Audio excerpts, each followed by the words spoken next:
শুরু না হতেই বন্ধ হয়ে গেল স্টার জলসার আপকামিং নতুন ধারাবাহিক প্রতিজ্ঞা। কিন্তু কেন? চলুন জেনে নেই। স্টার জলসায় রাজ চক্রবর্তী প্রোডাকশন হাউসের আন্ডারে আসছে নতুন ধারাবাহিক প্রতিজ্ঞা। ধারাবাহিকে প্রধান ভূমিকায় দেখা যাবে অভিনেতা রণজয় বিষ্ণু এবং অভিনেত্রী অভিকা মালাকারকে। এছাড়াও দেখা যাবে অভিনেত্রী স্বপ্নীলা চক্রবর্তীকে। ধারাবাহিকের প্রোমো অনেকদিন আগে আসলেও সম্প্রতি কয়েকদিন আগেই টাইম স্লট ঘোষণা করা হয়েছে। আগামীকাল ৭ই এপ্রিল থেকে রাত ৯:৩০টায় দেখা যেত নতুন ধারাবাহিক প্রতিজ্ঞা। তবে আসার আগেই বন্ধ করে দেওয়া হলো। চ্যানেল প্রতিজ্ঞা ধারাবাহিকের সব প্রোমো অনলাইন প্ল্যাটফর্ম থেকে সরিয়ে দিয়েছে। এখন নতুন করে প্রোমো দিচ্ছে, সেখানে টাইম স্লট উল্লেখ নেই।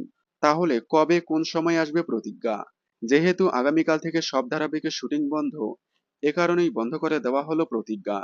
আবার শুটিং চালু হলে প্রতিজ্ঞা ধারাবাহিকের নতুন টাইম স্লট ঘোষণা করে দেওয়া হবে। তবে দেখার বিষয়, রাত 9:30টায় আসে নাকি অন্য সময় দেওয়া হয়। প্রতিজ্ঞা দেখার জন্য আপনারা কতটা এক্সাইটেড? কমেন্টে জানাবেন। ধন্যবাদ।